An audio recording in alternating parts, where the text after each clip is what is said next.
¿qué obligaciones tendrá el empleador según la ley 2365 del 2024? Y aquí nos metemos en un tema importantísimo y es sobre todo la responsabilidad y la diligencia que tengan los empleadores frente a situaciones de acoso sexual. Digamos que algunos empleadores de pronto que escuchen esta charla o que escuchen este consultorio, pues se preguntarán, bueno, pero ¿y yo cómo voy a hacer para prevenir esto? O sea, digamos, de pronto no está en mis manos, ¿cierto? O sea, de pronto yo no puedo controlar la conducta de un tercero que de pronto de la nada le dé por incurrir en alguna conducta de acoso sexual. Y válido pensarlo así, pero definitivamente sí hay una responsabilidad que se desata de esta ley 2365 del 2024 y justamente la forma de probar que no somos responsables los empleadores de estas conductas es demostrar la diligencia y el cuidado que ha tenido la empresa en prevenirlas, ¿sí? ¿Y cómo se demuestra esto? Esto se demuestra a través de dar charlas, ¿cierto? Que además de eso haya pruebas documentales de haber dado las charlas, de ofrecer mecanismos de prevención, ¿sí? Trabajar en temas de batería psicosocial, de riesgo psicosocial a través de las áreas de HCE o a través de las áreas de seguridad y salud en el trabajo, trabajar en ambientes sanos, ¿sí? Trabajar en una cultura empresarial que sea propicia para los empleados de tal manera que tengan un acercamiento sano a sus jefes, a sus líderes, y que el acercamiento no sea un acercamiento de pronto producto de algún favor sexual, que esto lastimosamente ocurre, o producto de que los ascensos pues se den por una situación de este estilo, cuando deberían ser por meritocracia.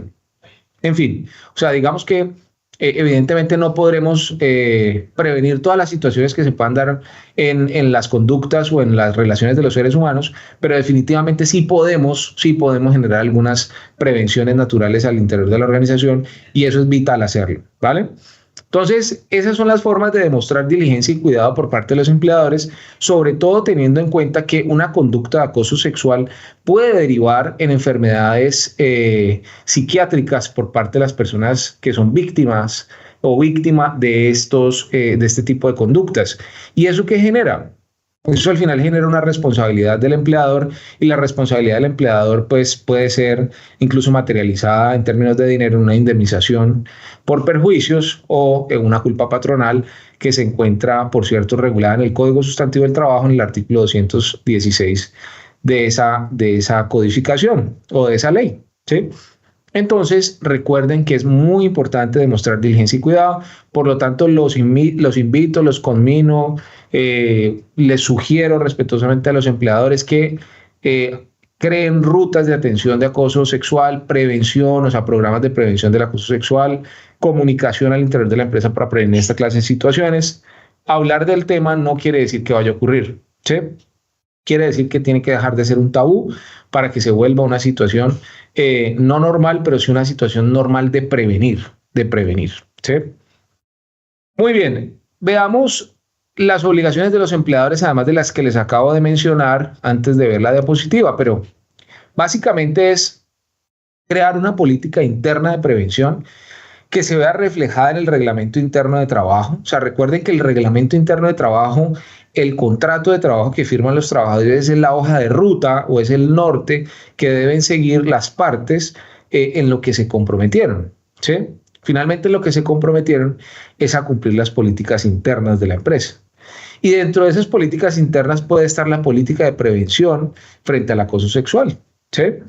Y esto debe ir amarrado, por supuesto, a los contratos de trabajo, a los protocolos y también a las rutas de atención contra el acoso sexual en el contexto del trabajo. Es decir, y esto ocurre mucho, digamos, en empresas muy bien formadas, donde tienen incluso líneas de atención de emergencia, donde hay una persona del otro lado que rápidamente puede responder a una situación de acoso sexual, guardando, por supuesto, la confidencialidad de la información. Deben ser personas que tengan un gran sentido de confidencialidad, que entiendan que este tema es delicado y que además de eso se debe manejar con mucha prudencia y con mucha velocidad, ¿sí? Con mucha velocidad.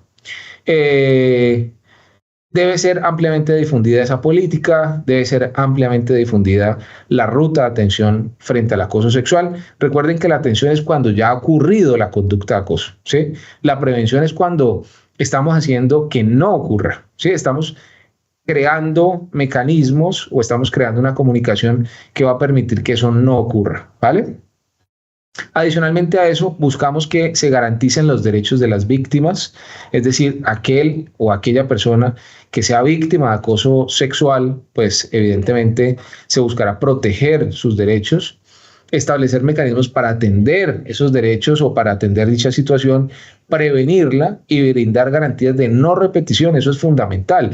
Por ejemplo, y ya lo van a ver un poquito más adelante en estas preguntas y respuestas, importante que si una persona es víctima de acoso sexual y solicita el cambio de área, ¿sí? Solicita el cambio de área producto de haber sido acosada por un compañero o una compañera de trabajo, pues esa solicitud se atienda velozmente. Incluso tienen 5 días hábiles las empresas para atender esa situación, ¿sí? Y algunos se preguntarán, pero ¿y qué pasa si es mentira? ¿Qué pasa si la persona simplemente quiere cambiar de área? Pues recuerden que aquí hay una presunción de veracidad de estas situaciones para efectos de evitar que se materialice justamente una conducta ya delictiva, como puede ser, qué sé yo, un acceso carnal violento, alguna situación ya horrible, lamentable, que suba muchísimo el tono y pues que difícilmente ya vamos a poder atender las consecuencias que tenga un delito de ese estilo, ¿sí? Que eso ya sería un delito. Entonces, miren ustedes que este tema es un tema de mucha importancia, donde hay que atender las cosas velozmente, que además de eso hay que partir de la buena fe de quien es víctima o ha sido víctima de un tema de acoso sexual y está denunciándolo. Por supuesto, hay unas pruebas que se solicitarán y hay unos mecanismos que deben tener las empresas para verificar esto, pero sin violar la confidencialidad de la información, que esa es la parte que me parece a mí difícil, pero definitivamente deben buscar creerle a las personas que han sido víctimas y rápidamente prevenir esa situación.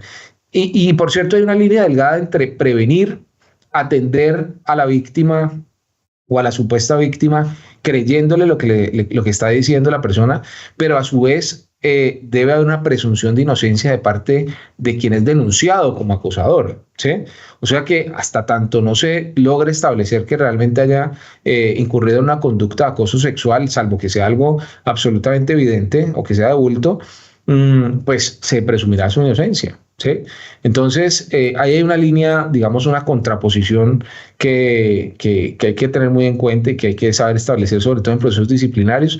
Y ya en casos que haya escalado la situación muchísimo y ya sea de orden penal, o sea una situación que, digamos, le atañe al derecho penal, pues serían las víctimas las que tienen la posibilidad de denunciar ante la fiscalía una situación que haya sobrepasado incluso el acoso sexual, ¿vale? Entonces, estos son algunos mecanismos, estas son las obligaciones de los empleadores. También están conminados o están obligados a implementar garantías de protección inmediata para evitar daño irremediable. Miren ustedes que esto tiene que ver mucho con lo que les decía ahorita. Por ejemplo, un acceso carnal violento, o sea, una violación, pues es muy difícil gestionarla posterior a la ocurrencia. O sea, digamos que es una situación que puede causar unos daños de unas magnitudes importantísimas en un ser humano. Entonces, evidentemente hay que buscar que esto no ocurra, que esto no vaya a ocurrir ni en el ámbito de la empresa ni por fuera de ella, pero sobre todo, pues en lo que nos atañe a esta norma, pues definitivamente en los ámbitos de una organización esto no debería ocurrir, ¿vale? Entonces, siempre muy pendientes de esa situación para evitar un daño irremediable en la víctima o en las víctimas. También es importante informar a la víctima su facultad de acudir a la fiscalía. Y aquí hay una línea también delgada que de pronto a veces, pues cuando ha ocurrido situaciones de este estilo que son lamentables, evidentemente, eh, donde ya ha habido de pronto un delito de por medio, ha habido un acceso carnal o ha habido pues una violación o ha habido ya situaciones de pronto que han sobrepasado los límites y que han ido hacia un delito. Los familiares muchas veces de la víctima le recalcan al empleador y le dicen, ¿usted por qué no hizo nada? ¿Usted por qué no fue diligente? ¿Usted por qué no denuncia ante la fiscalía? Y se lo dicen a los representantes del empleador, generalmente al representante legal o al gerente general o a la gerente general. Y recuerden, para todos los que seguramente ven el consultorio, que quien tiene la facultad de denunciar no es la empresa. Quien tiene la facultad de denunciar es la víctima. La víctima es la que puede ir ante la fiscalía a denunciar esa situación que vivió y evidentemente la empresa tiene que ponerse a disposición de la fiscalía en caso tal de que requiera, digamos, cámaras de seguridad o requiera, digamos, de alguna prueba que esté en manos de la empresa. Pero la empresa no podrá hacer la denuncia por la víctima. La víctima es la que tiene que hacer esa denuncia, ¿vale? Entonces, recuerden que este es un tema importante, esto ya es un tema que tiene que ver más con el derecho penal, pero digamos que la obligación del empleador está simplemente en decirle a la persona, usted recuerde que tiene la facultad de acudir ante la fiscalía y de pronto este es el número o este es el lugar donde está la fiscalía, acuda a la fiscalía, ¿sí? Y ya la empresa, digamos que cumpliría hasta allí con su labor porque no puede extralimitarse tampoco en algunos casos. Remitir de manera inmediata la queja y la denuncia a la autoridad competente a petición de la víctima respetando su derecho a la intimidad. Bueno, ya si la víctima, digamos que solicita, o mejor dicho, digamos que ampara a la empresa para que esa denuncia llegue a la fiscalía, eso es diferente, ¿sí? Pero definitivamente quien tiene esa posibilidad es directamente la víctima. Dice también la norma que debe abstenerse de realizar actos de censura que desconozcan la garantía de las víctimas, de visibilizar públicamente los actos de acoso sexual y abstenerse de ejecutar actos de revictimización.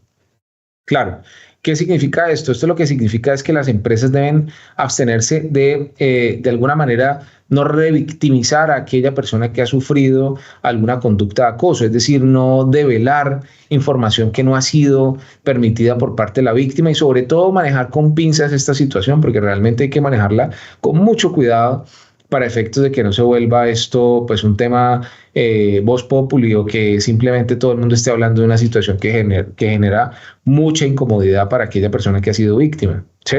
Y que por cierto seguramente va a estar en un proceso de cómo gestionar emocionalmente una situación por la cual ha pasado o la cual ha vivido, ¿sí? Adicionalmente a eso ya hay unas actividades propias del área de gestión humana seguramente o de las áreas encargadas, puede ser HCE o bueno, las áreas que ustedes consideren al interior de las empresas, pero digamos que en empresas pequeñas o medianas seguramente va a ser el área de recursos humanos o de gestión humana, en empresas más grandes puede ser HCE en conjunto con seguramente el área de gestión humana y es publicar semestralmente el número de quejas tramitadas, sancionadas e impuestas en los canales físicos y electrónicos que tenga disponibles y estas quejas y sanciones deberán ser remitidas al Sistema Integrado de Información de Violencia de Género, ¿sí? Y esto debe ser dentro de los últimos 10 días del respectivo semestre. Miren ustedes que ahí hay una obligación, digamos, de cumplimiento de parte de las empresas que pues definitivamente tenemos que cumplir. O sea, si hay situaciones de este estilo, pues tenemos que cargarlas en este sistema de tal manera que se pueda llevar un récord de las situaciones que van ocurriendo. Obviamente ese sistema, la idea es que tenga confidencialidad de la información y por lo tanto ahí no van a haber datos personales porque ahí puede haber justamente un contrapunteo con los derechos de esa ley estatutaria 1581 del 2012 que tiene que ver con datos personales. Disfruta de nuestra programación semanal. Suscríbete a nuestro canal, actualícese video